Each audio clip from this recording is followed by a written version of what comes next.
Hello, friends, and welcome to another Brian's Narrations. Well, we've got three fantastic stories for you to hear today, and you're going to be scratching your head, wondering how in the world people can get themselves into messes like these. Let's start with story number one. I'm a 42-year-old female and mother to my amazing daughter, Sarah. She's 18 years old, who is about to head off to college soon. I've been her primary caregiver and provider for most of her life, and she's the absolute light of my life. Sarah has always been hardworking. She's a smart kid, and she got into a great university with a partial scholarship. Now, I've worked hard to save up a college fund for her, so she won't have to worry about student loans and can focus on her studies. I had Sarah with my ex-husband, Jake, who's 44, who I divorced about 12 years ago when she was 6.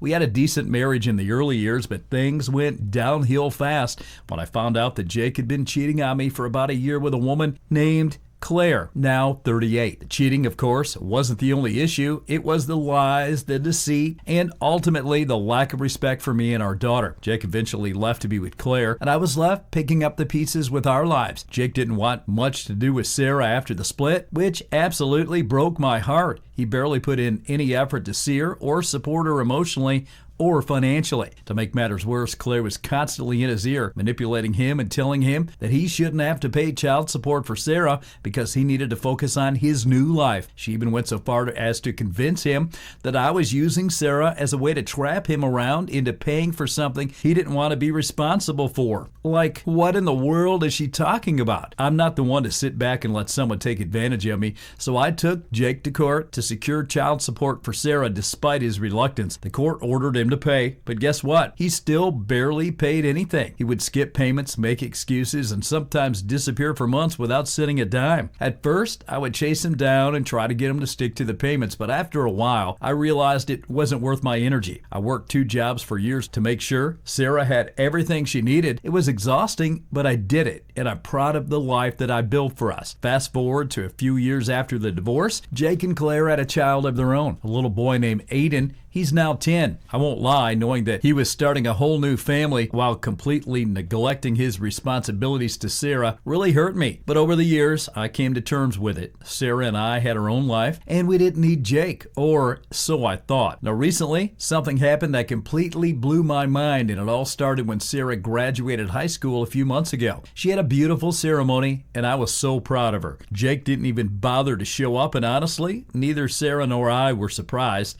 We've grown up to him being absent from the important moments in her life. After the ceremony, I posted some pictures online showing off how proud of my girl I was. We celebrated the milestone and things were great. That's when chaos began. A few weeks after Sarah graduated, I received an unexpected message from Claire. Now, keep in mind, this woman and I had almost no contact since the divorce. The few times I've had to deal with her, it's been through lawyers or court hearings about child support. So seeing her name pop up on my inbox was a huge red flag. The message basically said, "Hi, we need to talk about something important regarding Aiden and Sarah." My first thought was, what in the world do these people want now? But out of curiosity, I agreed to meet with her and Jake to see what this important matter was. We met up at a coffee shop, and right from the moment they sat down, I could tell something was off. Jake looked uncomfortable, and Claire had this smug look on her face that immediately set off alarm bells in my head. After a few awkward pleasantries, Claire finally cut to the chase. She said, "We've been having some financial difficulties lately, and we're really struggling to make ends meet. Jake's hours have been cut at work, and I've lost my job a few months ago. Things are really tight for us right now, and we're at the risk of losing our home." I didn't say anything at first. I just sat there waiting for her to get to the point because honestly, I had no idea why they were telling me all this. Then she dropped the bomb. "We're hoping you'd be willing to share half of Sarah's college fund with us for Aiden." I swear, I nearly choked on my coffee. I couldn't believe what I was hearing. This woman, who had spent years keeping Jake from paying child support for Sarah, who had actively tried to alienate my daughter from her father, was now sitting across from me asking for money for her son, the same son that Jake has been dotting on while ignoring Sarah's existence. Now, I was stunned. I asked her to repeat herself because I genuinely thought I'd misheard. But no, she meant every word. She wanted me to take half of the money I had saved for my daughter's future and give it to their son. who I had no responsibility for. When he asked her why she thought I would ever do something like that, she had the audacity to say, well, Sarah has a scholarship, doesn't she? She won't need all that money for school. But Aiden doesn't have anything, and we're really struggling right now. I was absolutely floored by the entitlement. I couldn't believe that they thought that this was a reasonable request. I turned to Jake and asked him if he really agreed with this. He just sat there looking sheepish. I didn't say a word. Claire did all the talking for him as usual. I asked her why Jake couldn't just step up and provide for Aiden himself. After all, he had barely contributed to Sarah's life, so he should have plenty of money to support his new family, right? Claire got defensive and started making excuses about how Jake had been going through a tough time and how everyone made mistakes, but that they were trying to move forward as a family. Now, I sat there in disbelief, trying to wrap my head around the sheer nerve of these two. After everything they had put me and Sarah through, they seriously thought that they were entitled to our college fund? Then I started laughing. I couldn't help it. The absurdity of the situation hit me. I just laughed. Claire's face turned bright red, and Jake looked like he wanted to crawl into a hole. I could tell they weren't expecting that reaction. Though my laughter, I told him, you must be out of your mind if you think I'm giving you a single cent of Sarah's money. She worked hard for that scholarship, and I worked hard to save up for her future. If you're struggling, that's not my problem. Maybe Jake should have thought about his responsibilities before abandoning his daughter refusing to pay child support. Claire tried to argue with me, but I cut her off. I told them not only would they be getting nothing from me, but I was also going to be filing a lawsuit to collect the back child support Jake owed me. At this point, he owes tens of thousands of dollars for child support, and I was done letting him get away with it. Jake finally spoke up and tried to beg me not to take him to court, saying that it would ruin him financially. I just looked him dead in the eye and said, that's not my problem. Maybe you should have thought about before abandoning your daughter. Claire got even more upset, accusing me of being heartless and vindictive. She said that I was punishing Aiden for something that wasn't his fault. I told her that Aiden wasn't my problem and that maybe they should have been more responsible with their finances if they didn't want to end up in this situation. The conversation ended with me walking out of the coffee shop while Claire was still ranting about how I was selfish and how they were just trying to do what's best for their family. A few days later, I got a call from Jake, begging me not to take him to court. He said that Claire was threatening to leave him if they lost the house and that they didn't know what to do. He tried to guilt me by saying that I was ruining Aiden's life by going after child support. I told him that it was his own actions that had led to this situation and that I wasn't going to back down. I'm currently in the process of suing him for the back child support he owes, and I fully intend to see it through. As for Sarah, she's fully aware of the situation and is completely on my side. She knows how hard I've worked to provide for her, and she's just as disgusted by Jake and Claire's behavior as I am. We had a lot of discussion about the importance of standing up for ourselves and not letting people take advantage of us, and I'm proud of the strong, independent woman that she's become. So Reddit, am I wrong for laughing in their faces, refusing to give them any of my daughter's college fund, and for suing Jake for the child support that he owes me? All right, what a story. I can't believe that. What do you guys think? Let us know in the comments. Let's jump right into this next story.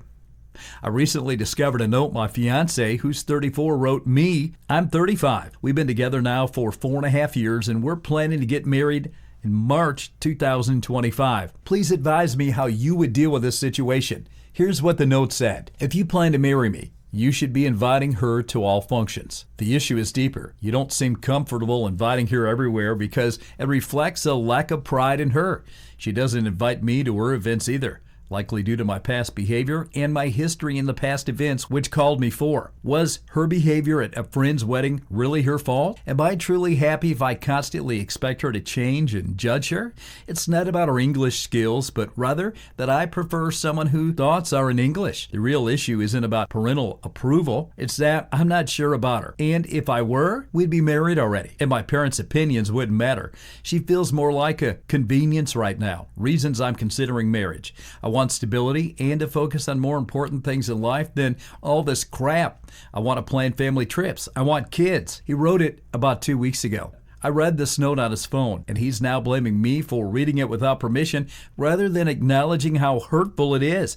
I broke up with him, but I'm questioning whether I made the right decision. He sometimes seems narcissistic, and I'm unsure if it's normal for someone to write such superficial evaluations of their partner after years of dating.